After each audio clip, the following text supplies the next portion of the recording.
มื้อนี้ก็วันอาทิตย์ครับวันหยุดนะเกาหลีก็ดำเรียบร้อยเลยโอ้เบิ่งเพิ่นดำนา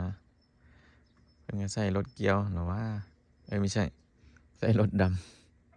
ำใส่รถดำโอ้เฮ็ดดีเนาะเป็นคลองอย่างดีอ่ะเป็นแถวเลี้ยงดีขนาดวะโอ้คัก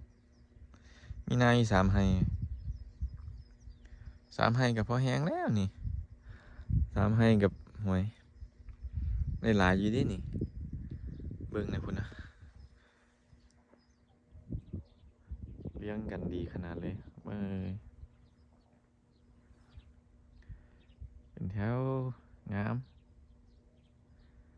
3 ไห้นี่ก็ห่วยจังอยู่คันบ่ยามมัน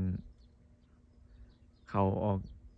แตกก่อนี่โอ้ยังก่อบักใหญ่เลยนะนี่โอ้เขาท่า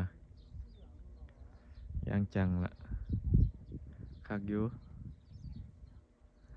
เป็นแต่มีหวกคือบ้านเฮาบ่นี่หวกรู้จักบ่หวกกบถ้ามันบ้านเฮานี่มีแล้วป่านนี้ปลาเค็งน้อยแน่แหละปลาซิวอะร้อยแล้วเดี๋ยวนี้เห็นบรรยากาศแบบนี้คือฮอดบ้านเฮาละคักอยู่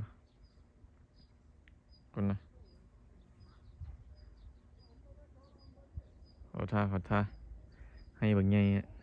ยางงามเข้าก็ได้ดี